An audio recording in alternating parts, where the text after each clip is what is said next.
Lynette Hooker's body is still missing in the Bahamas. Her husband is in custody. They're not a text away anymore. Like, he could probably go for life if this turns out bad. And I don't want to believe that someone that close to me could do something like this. Bombshell claims and allegations from the American woman's daughter and the eerie voicemail Brian Hooker reportedly left her as first responders searched for her missing mom. And they have found a flotation device that I threw to mom when she fell overboard, and so they haven't found her yet. Why Brian Hooker's lawyer is claiming authorities may have tricked him into an interrogation. We're on the case presented by Law&Crime. I'm Chris Stewart.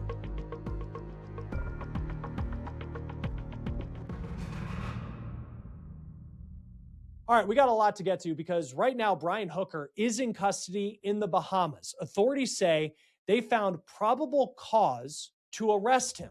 I did speak to Brian's attorney, who laid out what she says happened leading up to his arrest, and she did make some interesting claims about that. Before we get to that part of the story, I also want to talk about the interview I just did with Brian's stepdaughter. And I asked her about when she started to worry that her mom's disappearance may be something more than an accident. At what point did you start to have those suspicions?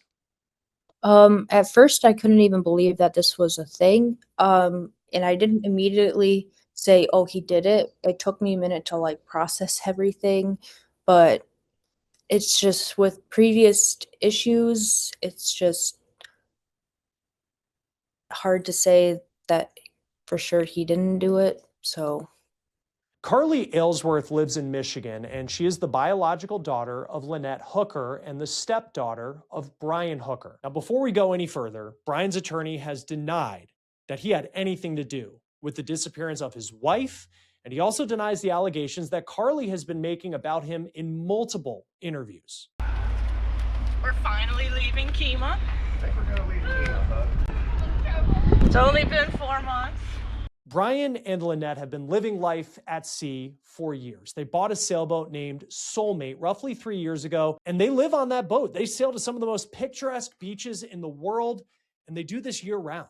Day 2 of crossing the Gulf of Mexico. They share their travels on social media under the name The Sailing Hookers, with the tagline on TikTok, "We sailed away from BS, a married couple living their best life." This is a video that the Hookers posted to their YouTube channel about 4 weeks ago from the Bahamas, and they're paddleboarding down a waterway. Now, before I get to more of what Carly told me, we have learned more about where the Hookers specifically were Saturday night before everything went wrong. Brian told investigators, this is according to ABC News and some other media outlets, that he and Lynette left Elbow Key in the Bahamas on an 8.5-foot inflatable flat bottom dinghy. It's perhaps the same one you see them in this picture that was on Lynette's Facebook. This boat, it has an off-board engine right on the back, and there's just not a lot of space. Typically on a dinghy like this, you might actually sit on the side. Now, Fox News reports the couple were at the Abaco Inn, and then the Hookers went out on this dinghy around 7:30 Saturday night. Brian told authorities that they were heading back to their boat, Soulmate, the big sailboat they own, and that's near Hopetown in the Bahamas, a little north of where they were. Now, the conditions on Saturday night, and this is a big part of the story, they were less than ideal. Winds were estimated to be as strong as 25 miles per hour.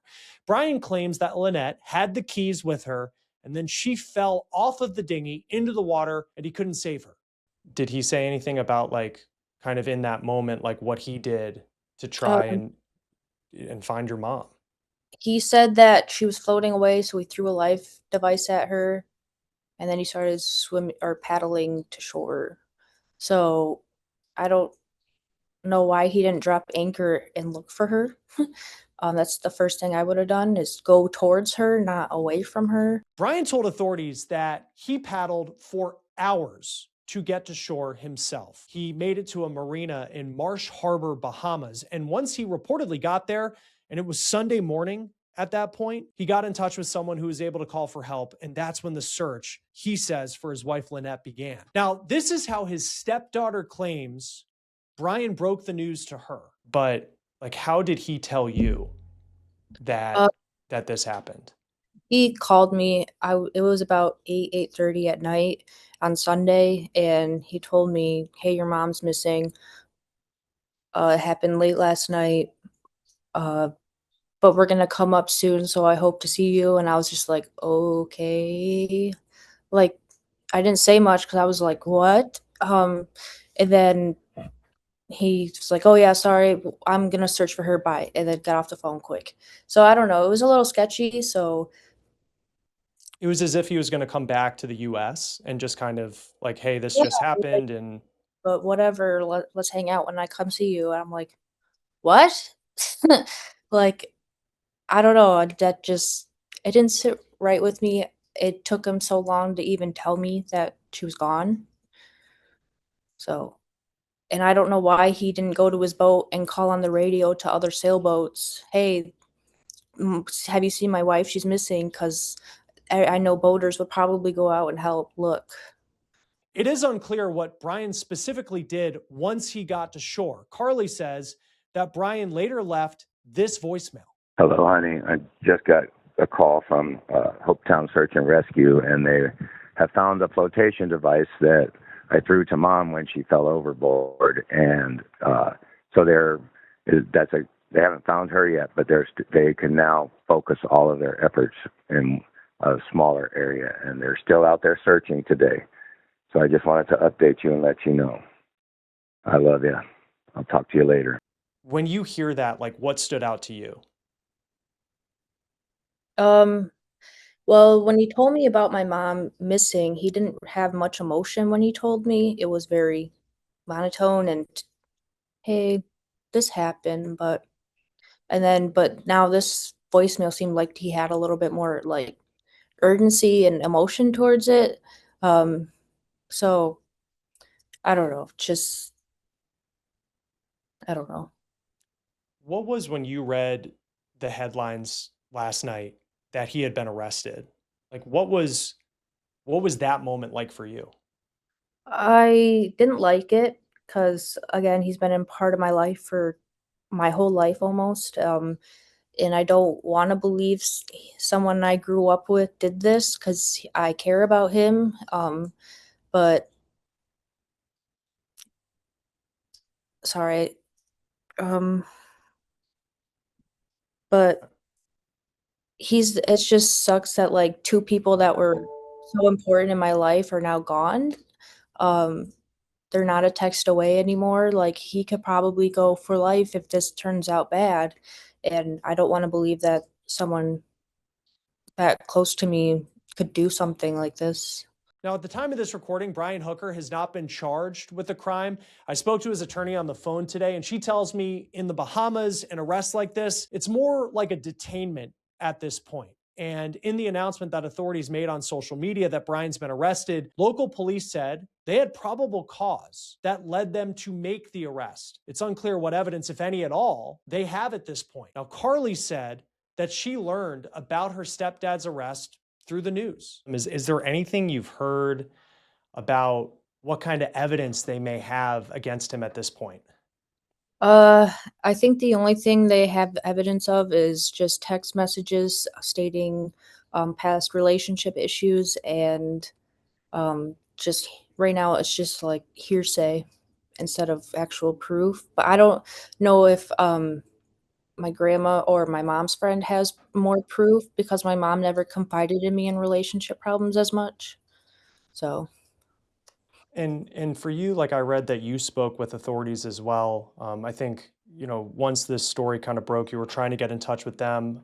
What have you told them, just as they've been inquiring about the relationship that your mom had to your stepdad? um, so I just said that they have had a rocky relationship. I told the Coast Guard this when we talked, and I said the relationship has been rocky and it gets worse when they drink. So I'm just concerned that he made threats in the past. So I'm just trying to make sure that his anger didn't overtake him and he's done something that he can't undo.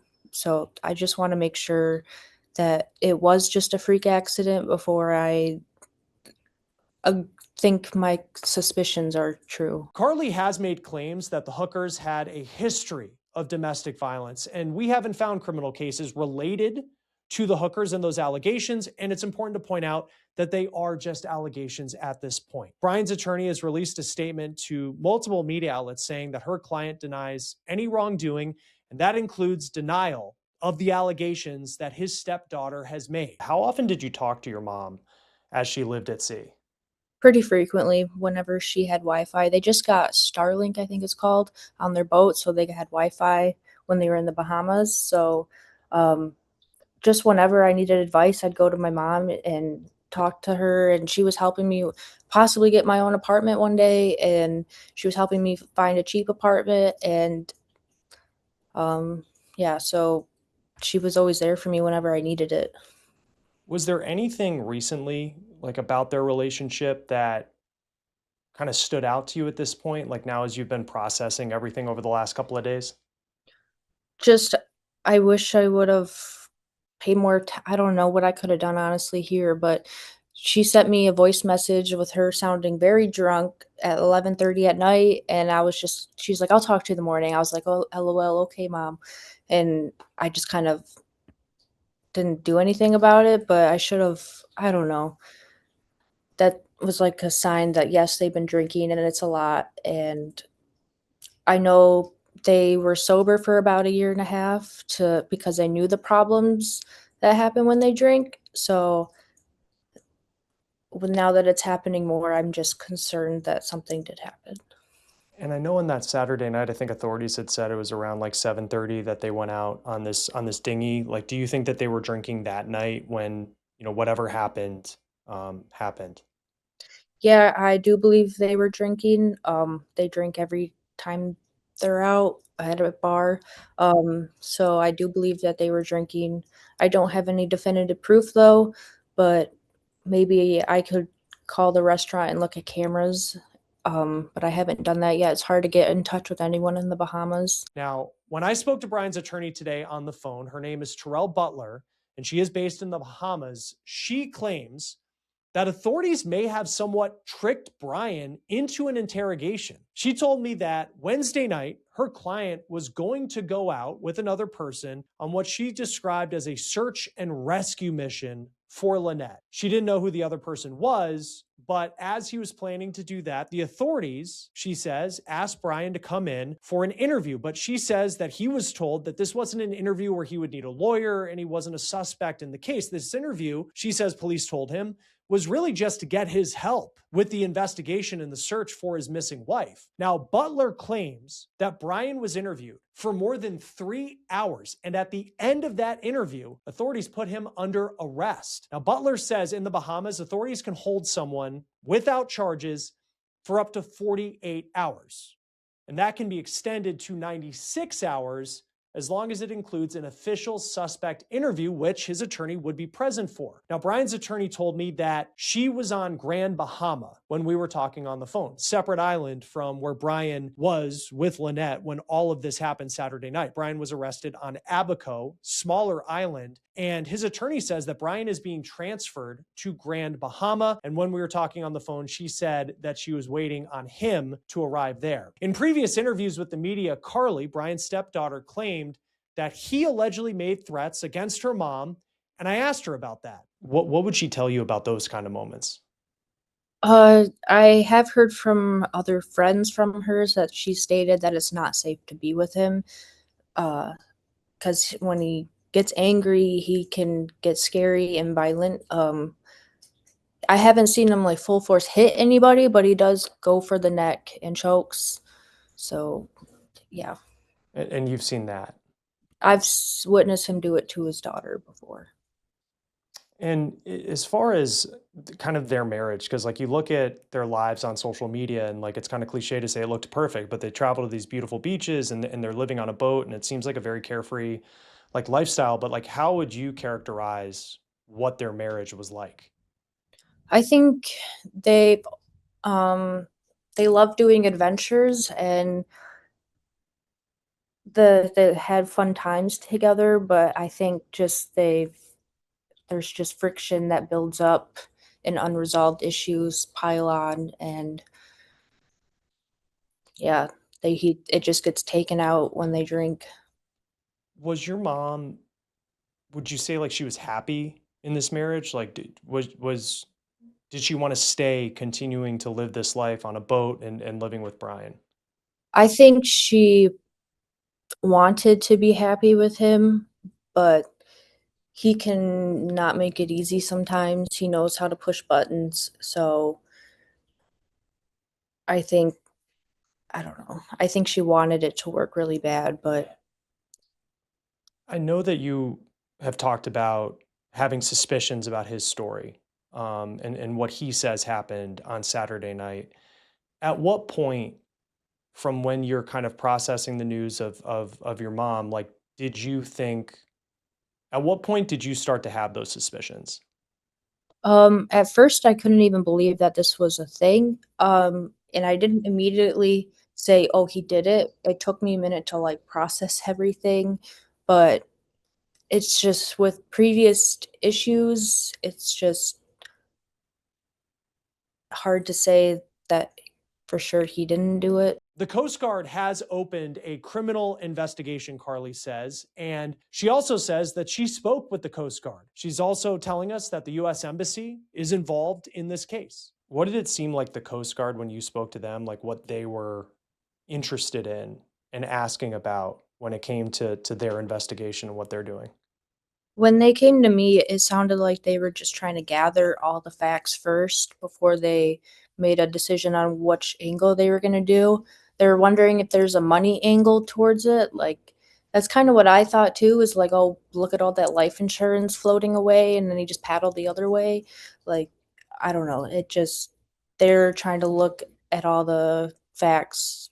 And then later that night, they called it a criminal investigation. And if it's okay to ask about that, I mean, I just like, were there any money issues that you knew about, like Not with between your no. mom and your stepdad? My mom said that when they were together, their money was fine, but like separately, she would have to go back to work, and she was gonna try working at the post office, but in Florida, but um, And I know that because they were retired. I mean, what just kind of going back to the money, like what did they do for money? Just like when they were at sea. They pulled from they have I know they have a Vanguard or something. So I know they have a couple retirements, like one from AT&T and then their separate one. So I think they were just pulling from their four or one of their retirements until I know my mom wasn't pulling from hers yet because she's under 59 and a half. So they were waiting to pull from hers because Brian's older. And their plan was to do kind of live this life forever, now that they were kind of older and retired.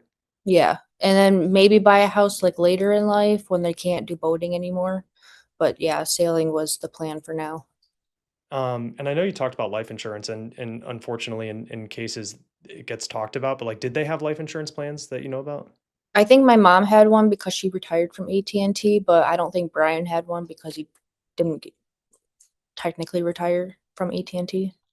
Now, we can't confirm at this point what the financial situation was for the hookers, and we can't confirm if there are any active life insurance policies for either Brian or Lynette. And again, all of the claims that Carly is making are just that, her own claims and allegations about members of her family. Now, Brian did make a Facebook post with a statement on the situation, and it read like this, quote, "I am heartbroken over the recent boat accident in unpredictable seas and high winds that caused my beloved Lynette to fall from our small dinghy near Elbow Key in the Bahamas. Despite desperate attempts to reach her, the winds and currents drove us further apart. We continue to search for her, and that is my sole focus. Our family is deeply grateful for the Bahamian people's assistance, especially that of the Hopetown Volunteer Fire and Rescue Team, Royal Bahamas Police Force, Royal Bahamas Defense Force, and the U.S. Coast Guard, who have worked tirelessly in an ongoing effort to bring Lynette back to us. Thank you to everyone for keeping Lynette in your thoughts and support of our family during this difficult time."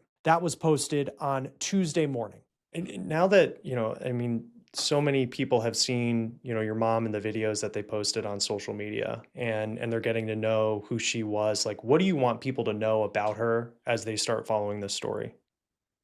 She was a very caring person. She just loved adventures. She loved being active, and she loved doing crafts, like building little sailboats or doing sewing biminis for sailboats. Like, she just was such a handyman. It was great. Carly has hired an attorney herself as this is playing out, and she has done several interviews since her mom vanished. I've seen you do a lot of interviews, and I'm sure a week ago you didn't think that you would be somebody doing a lot of interviews, you know, in your home, and whether it's with us or a national television station or something like that. Like, where are you finding the strength at this point to continue to talk about all of this, and as you're just dealing with something that most people can't comprehend? So I have my boyfriend Steve like managing my phone basically right now because it's just blowing up like crazy. So I'm having him talk to him and help set up interviews. So that's really been helping a lot because it's hard to just keep doing this. But I'm happy to talk to people to get the word out. So anything to help my mom, I'll do it. And like, what have the authorities in the Bahamas told you anything just about kind of the efforts at this point to figure out? I know there's now the criminal side of it with the Coast Guard, and then Brian being arrested, but then also just kind of figuring out the question of what happened to your mom. Like, what are you hearing about that? So I talked to the U.S. Embassy today, and they said they're gonna help as a liaison through this. Um, and I know my grandma went to the U.S. Embassy in Miami, and um, got a passport, and they're they didn't have her sign anything supposedly, so they were just like, "We'll take care of it. Don't worry about it." And then that's when Brian got arrested. So I don't know. Well, Carly, thank you for, I can't imagine what you're going through, and I'm so sorry for all of this. Thanks for talking with us. I know this isn't easy. Thank you. At the time of this recording, Brian Hooker has not been charged with a crime, and through his attorney, he has denied any wrongdoing, and he continues to deny the allegations that his stepdaughter is making about him and his marriage to Lynette Hooker. That will do it for this episode of On the Case, presented by Law&Crime. Subscribe to us on YouTube and Spotify, and we're also streaming on Peacock. I'm Chris Stewart. We'll see you next time.